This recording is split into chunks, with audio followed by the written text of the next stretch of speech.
Hemos venido aquí para sacar a la luz unos hallazgos extraordinarios, para dejarnos sorprender por descubrimientos que nos den respuestas. Acompáñanos en La Biblia Sorprende.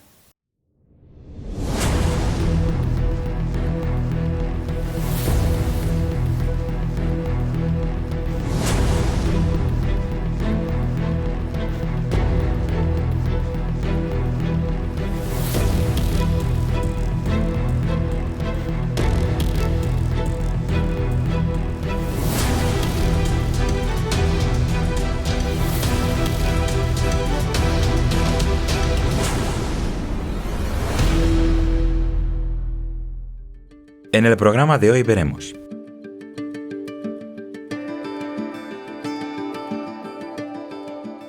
la oración a las estatuas, fe o superstición, medallas, reliquias, iconos, contacto entre el cielo y la tierra. ¿Cómo se convierte alguien en un santo? Proceso, dogma y tradición. Y nuestro apartado especial rompe mitos, el culto a los santos. ¿Guardianes de otra dimensión? Hoy hablaremos de los mediadores. ¿Quiénes son? ¿Qué es lo que hacen? ¿Qué dice la Biblia sobre ellos? Los hombres han imaginado a veces dioses muy poderosos en mundos distantes, dioses lejanos e indiferentes a la vida humana. Por lo tanto, han creado la idea de mediadores que puedan acercar los dioses a ellos y hacerlos favorables, que puedan echarles una mano en su vida diaria. Así nacen los mediadores, semidioses, ángeles, a veces demonios. Son su contacto con los dioses, para hacerlos cercanos. Aquí vemos que hay dioses creados por los hombres a su imagen y semejanza. Así es, estos semidioses ayudarán a los hombres hablando en el cielo con los verdaderos, los grandes dioses, para que ayuden a los hombres en sus problemas. Y así, las religiones de fabricación humana tienen sus dioses grandes, sus dioses principales y sus semidioses o mediadores. El hombre, pensando de esta manera, se siente más inclinado a venerar a los mediadores, que son los que le van a ayudar y le van a resolver el problema. Los semidioses, los mediadores, ¿existen en tu religión? Los estudios muestran que en Palestina y en Arabia hay más de 2000 dioses registrados que tenían en la historia aquellas culturas, entre dioses, semidioses y demonios del desierto. Pero la Biblia es espectacular, presentando por primera vez un Dios único, todopoderoso, y que no está distante, sino que está interesado en los problemas de los hombres. Así es, 1500 años antes de Cristo, se escribía por primera vez el Pentateuco, se ponía por escrito la Biblia, la revelación de los profetas de todos los siglos anteriores. Y ahí se nos muestra a un único Dios que no necesita mediadores, que es diferente al mar de politeísmo que le rodeaba en las culturas alrededor. Totalmente diferente, porque no es una religión creada por los hombres, a imagen y semejanza de los hombres, sino que el Dios de la Biblia es diferente, único, noble, sabio y bueno. Y es que no tocaba, en el tiempo ni en la cultura, no tocaba que hubiera un monoteísmo, que hubiera un Dios así. Los especialistas nos dicen que no tiene sentido que apareciera un Dios así de repente en medio de tanta cultura politeísta. Pero hay una verdadera razón, que esa religión no la crearon los hombres, con dioses a su imagen y semejanza, sino que esa religión la creó Dios, el Eterno, por revelación directa a sus profetas. Y es que la Biblia sorprende, mostrándonos una religión diferente, un Dios diferente, lejos de los dioses iracundos, enfadados, crueles y con mal carácter, nos presenta un Dios totalmente diferente. Las características de la Biblia, en comparación con las religiones de su época, son también razones para creer. La tradición católica nos habla, por ejemplo, de Santa Bárbara. Santa Bárbara es la santa patrona que se ocupa de las tormentas. Ese es su poder, tiene potestad sobre las tormentas. Por eso ha quedado el famoso refrán: solo te acuerdas de Santa Bárbara cuando truena. Porque efectivamente, cuando había una tormenta, la gente rezaba a Santa Bárbara. Y esto he podido vivirlo de niño en mi propia familia. Pero Santa Bárbara, en realidad, ya existía antes de que el cristianismo llegase a este país. Ya existía antes. La diosa de la tormenta ya era venerada antes por los íberos. Era una semidiosa que tenía esa potestad, poder sobre las tormentas. Al llegar el cristianismo, fue rebautizada como Santa Bárbara, y así se fundía la idolatría pagana con la tradición católica. Otro caso muy popular es el de San Pancracio, el dios del comercio, el santo patrón que protege a los comerciantes. Y así lo habitual en España es ver que en cualquier comercio hay una figurita de San Pancracio, al que suele ponerse un ramito de perejil, por la tradición. Él se encarga de cuidar de los comerciantes, de darles prosperidad y dinero. Pero también este santo ya existía antes de la llegada del cristianismo, porque era una divinidad que se encargaba de los comerciantes, el dios del comercio. ¿Y qué diremos de Santa Lucía? Santa Lucía, según la tradición católica, es la santa patrona de la vista. Por eso se suele decir que Santa Lucía te conserve la vista. Efectivamente, ella se encarga de la vista. Son divinidades ancestrales que fueron asimiladas por sincretismo en la tradición cristiana. San Cristóbal es el santo patrón de los conductores. Por eso en muchos autobuses está la figurita de San Cristóbal. Se supone que él cuida de los viajeros y de los conductores. Y así, uno tras otro, cientos y cientos de cultos paganos, íberos, griegos, romanos o de cualquier otra cultura, fueron asimilados, repintados con una capa de cristianismo y asimilados por la tradición cristiana. Y aunque están perfectamente documentados por expertos cientos y cientos de estos casos, cuando recurrimos a la Biblia encontramos que no hay mediadores aceptados.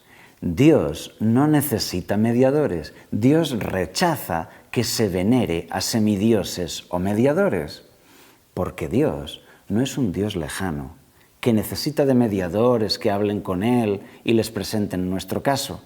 No necesita intercesores, porque Él es un Dios cercano.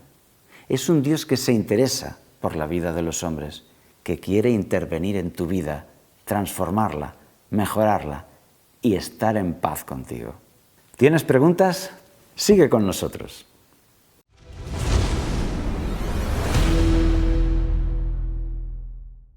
Y nuestro símbolo de hoy es los ídolos. ¿Qué son los ídolos? Un ídolo es una imagen para el culto, ya sea pintada, dibujada o esculpida. Sea estatua o sea una pintura, es una imagen para el culto. En el judaísmo y en el islam, el culto a los ídolos está totalmente prohibido. Las estatuas no pueden representar realidades divinas. Sin embargo, en el mundo católico, con la entrada del paganismo, el culto a las imágenes proliferó. Con la llegada del protestantismo y el regreso a la Biblia, se prohibieron de nuevo las imágenes. Por eso los protestantes no tienen imágenes para el culto. ¿Tenían razón los protestantes? Al regresar a la Biblia y poner en vigor de nuevo el segundo mandamiento de la ley de Dios, que prohíbe la adoración de estatuas. Pues eso lo veremos a lo largo de este programa. Pero ¿de qué manera se origina en el cristianismo el culto a las estatuas? Ya en los primeros siglos, Santo Tomás de Aquino, en su libro Suma Teológica, ya justificaba el uso de estatuas para el culto, ya que él decía que en realidad no se adora a una estatua, sino a la realidad espiritual que la estatua representa. Con el paso de los siglos, más deidades entraron a ser representadas como estatuas. Así, cultos y personajes divinos que habían sido adorados durante siglos por los íberos o por los romanos, recibían ahora un nombre cristiano. Se seguía adorando la estatua, pero había sido bautizada como cristiana. Y así se llegó a pensar que no había que adorar a los ídolos de otros, pero sí a los nuestros, a los de nuestra religión. De manera que las estatuas de los demás serían consideradas ídolos, pero las estatuas de la tradición cristiana no serían consideradas ídolos, sino imágenes dignas de culto. Y así se llega al año 787, el año del Segundo Concilio de Nicea, donde ya de forma oficial la Iglesia enseñó y aceptó que se podían hacer imágenes sagradas para el culto. El paganismo, el politeísmo de las imágenes paganas, se había fundido ya con la tradición cristiana, dando lugar a lo que conocemos como el culto a las imágenes. Y así García Atienza, especialista en estos temas, en su libro Santoral Diabólico, documenta más de 100 casos en los que deidades paganas precristianas fueron rebautizadas como ídolos cristianos y sus estatuas siguieron recibiendo culto en las comarcas donde estaban. Pero aunque hay muchas opiniones humanas, vamos a ver ahora qué es lo que piensa Dios sobre el culto a las imágenes. Y vamos a hacerlo con la siguiente batería de textos. En primer lugar, el segundo mandamiento, Éxodo 20, 4 y 5. No te harás imagen ni ninguna semejanza de lo que esté arriba en el cielo, ni abajo en la tierra, ni en las aguas debajo de la tierra. No te inclinarás a ellas, ni las honrarás. Entonces, ¿a quién debemos adorar? Mateo 4:10. Entonces Jesús le dijo, vete, Satanás, porque escrito está, al Señor tu Dios adorarás y a Él solo servirás. Dice la Biblia que las imágenes de culto no sirven para nada. Isaías 44, 9 y 10. Los que modelan imágenes de talla, todos ellos son nada, y lo más precioso de ellos para nada es útil. Y ellos mismos, para su confusión, son testigos de que los ídolos no ven ni entienden. ¿Quién fabrica un dios o quién funde una imagen que para nada es de provecho? ¿Qué poder tiene una imagen? Jeremías 10:5. Derechos están como palmera, pero no hablan. Son llevados porque no pueden andar. No tengáis temor de ellos, porque ni pueden hacer mal, ni tienen poder para hacer bien. ¿Deberíamos confiar en las estatuas? Salmo 115, 3 y 8. Nuestro Dios está en los cielos, y todo lo que quiso ha hecho. Los ídolos de ellos son plata y oro, obra de manos de hombres. Tienen boca, pero no hablan. Tienen ojos, pero no ven. Tienen orejas, pero no oyen. Tienen narices, pero no huelen. Manos tienen, pero no palpan. Tienen pies, pero no andan, ni hablan con su garganta. Semejantes a ellos son los que los hacen, y cualquiera que confía en ellos. Terribles palabras las que tiene la Biblia para el culto a las imágenes. Y si algún espectador se ofendiera por estos textos, por favor, que no se ofenda conmigo, que se ofenda con la Biblia y con el Dios que la inspiró, porque aquí tenemos la instrucción que todo fiel creyente debe seguir, la palabra de Dios. Pero todavía hay palabras más duras. La Biblia explica la situación de un hombre que toma de un tronco de árbol y parte de la madera utiliza para calentarse, parte para cocinar sus alimentos y comer, y con lo que le sobra realiza la talla de una estatua para adorar con ella a su Dios. Y llama a esa acción que esa estatua de culto es pura mentira. Isaías 44, del 16 al 20. Una parte del leño la quema en el fuego, con ella prepara un asado de carne, lo come y se sacia. Después se calienta y dice, me he calentado con este fuego. Del sobrante hace un dios, un ídolo suyo. Se postra delante de él, lo adora y le ruega diciendo, líbrame, porque tú eres mi Dios. No saben ni entienden, porque cerrados están sus ojos para no ver y su corazón para no entender. No reflexiona para sí, no tiene conocimiento ni entendimiento para decir, parte de esto quemé en el fuego, sobre sus brasas cocí pan, asé carne y la comí. ¿Haré del resto de él una abominación? ¿Me postraré delante de un tronco de árbol? De ceniza se alimenta, su corazón engañado le desvía, para que no libre su alma y diga, ¿no es pura mentira lo que tengo en mi mano derecha? ¿Haré del resto una abominación? ¿Un tronco de árbol? ¿No es pura mentira lo que tengo en mi mano derecha? En este programa, La Biblia sorprende, tenemos el máximo respeto por las creencias de todos. Pero también la verdad debe darse a conocer. Todos deben saber que muchos creyentes han sido completamente engañados en este aspecto. El segundo mandamiento de la ley de Dios, que está en Éxodo capítulo 20, fue ocultado, borrado y no apareció en los catecismos durante siglos. Pero Dios jamás permitió que fuese borrado de la Biblia, porque la Biblia es un libro intocable, indestructible. Y ahí está, y desde ahí nos sigue enseñando a todos nosotros.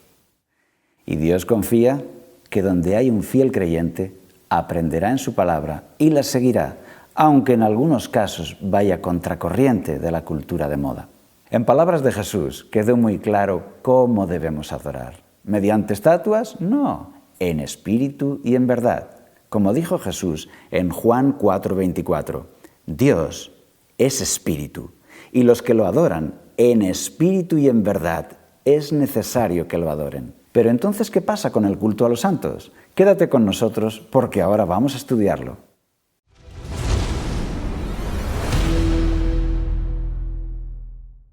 Y de nuevo con vosotros en este espacio Rompemitos, donde ponemos a prueba los mitos de nuestro tiempo.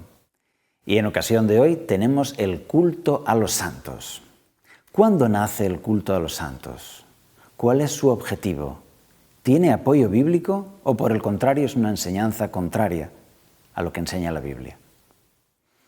El culto a los muertos se da en muchas culturas, antiguas y actuales. Por ejemplo, en muchos países orientales, la gente acude el Día de los Muertos a celebrar con sus difuntos. De manera que se ponen alrededor de la tumba y comen alimentos y toman refrescos con el muerto, en la convicción de que sus seres queridos que han muerto les acompañan en esa celebración familiar. Y si nos remontamos a la antigüedad, podemos imaginar cuando en una tribu hay un jefe sabio, valiente, respetado, venerable, que da muchos éxitos a su comunidad, que les guía al éxito, que les protege, que les da la victoria. Un sabio juez, cuando esta persona muere, la comunidad tiene el deseo de que en realidad no haya muerto, de que desde el más allá siga protegiéndoles y siga cuidando de su comunidad. Ha nacido el culto a los muertos. Le pedirán a él que aunque esté muerto, siga ayudándoles. Y así se tienen testimonios, por ejemplo, en la antigua China, como un poderoso general que defendió con mucho éxito a los chinos de sus enemigos, después de muerto fue llevado a los templos. Seguían pidiéndole su protección, ahora ya como un mediador que está en el cielo para ayudarles. Hoy en día es uno de los dioses del panteón chino, el dios de la guerra, y la gente le adora y le da ofrendas en sus templos. Ahora es un semidios, no es el dios principal, pero es un semidios, alguien que murió y que desde el cielo puede ayudarles. Este es el culto a los muertos. En el catolicismo se le denomina el culto a los santos. Esta enseñanza dice que las personas que fueron santas, que fueron muy buenas cristianas, destacaron por su fe, después de morir, al estar en el cielo cerca de Dios, pueden ayudarnos. Es muy útil tener un amigo cerca del poder, ¿verdad? Es muy útil cuando tenemos un familiar o un amigo cerca del alcalde o del presidente. En la misma forma de pensar, el tener santos alrededor de Dios los convierte en mediadores.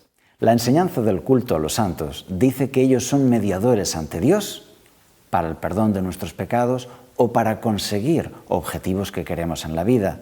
Y también son un ejemplo para nuestra vida cristiana. Pronto se desarrolló el culto a los santos patronos. ¿Qué son los santos patronos? Pues muy sencillo.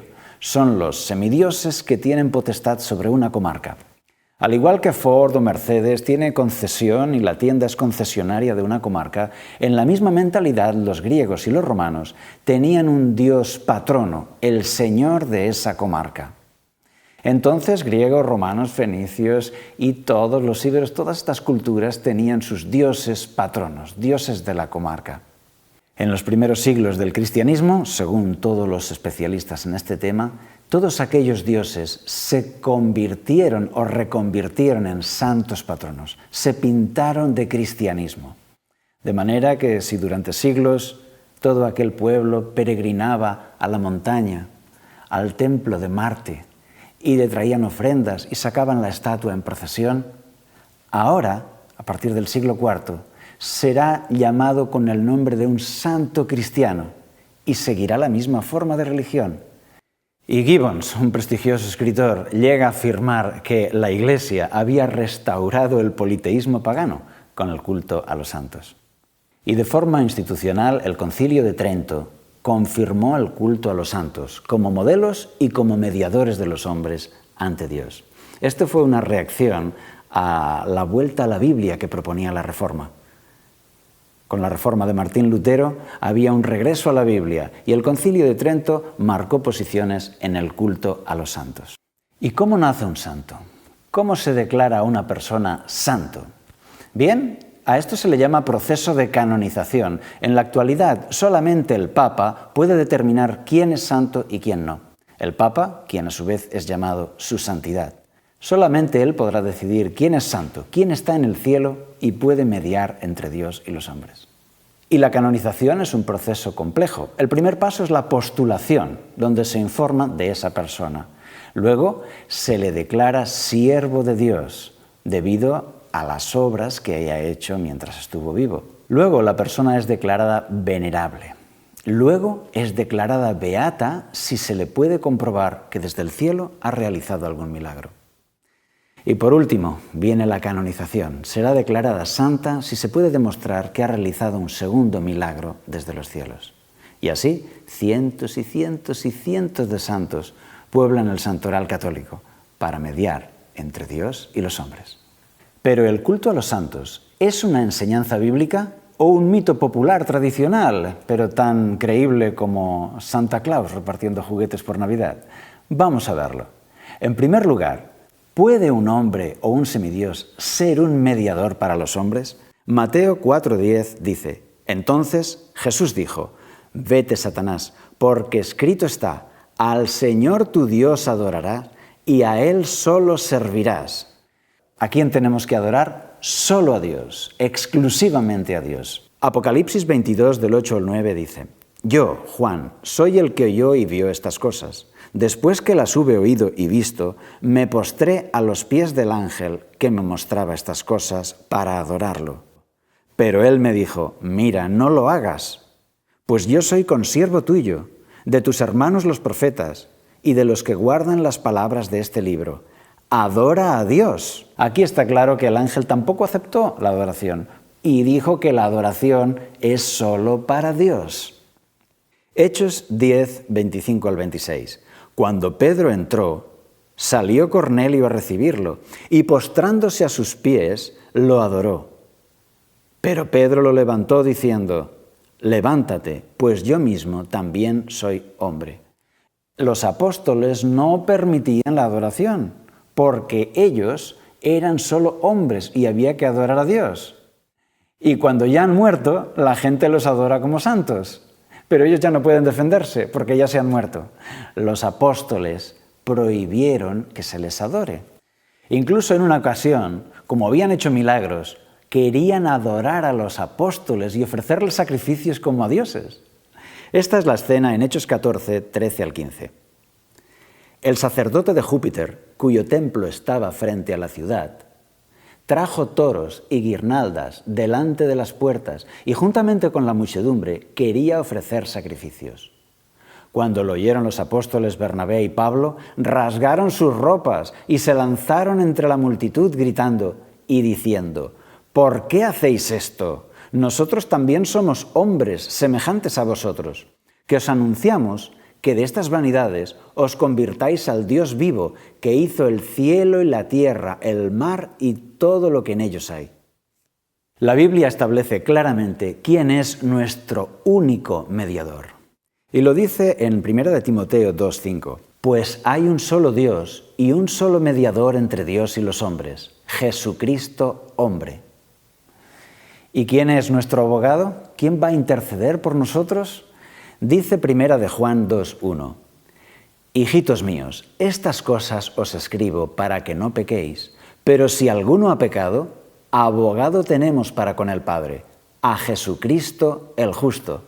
Este es nuestro abogado, y es un abogado sobrenatural, todopoderoso, que no necesita de ayudantes. Hechos 4, del 11 al 12.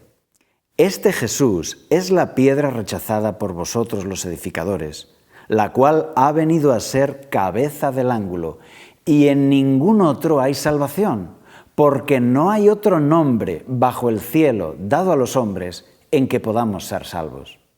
No hay otro nombre, Él es el único Salvador. No hay otro nombre dado a los hombres en que podamos ser salvos. Jesús, único mediador, Jesús, único abogado y Jesús, único Salvador. Por lo tanto, el mito del culto a los santos lo declaramos roto. Y te invitamos para que nos acompañes en el próximo programa de La Biblia Sorprende. Hasta entonces.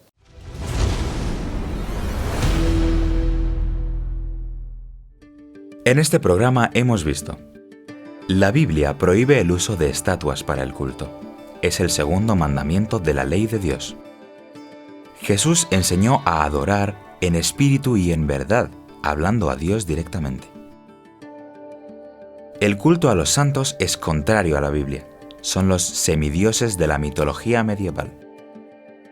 La Biblia enseña que Jesús es nuestro único abogado, mediador y salvador, suficiente y accesible.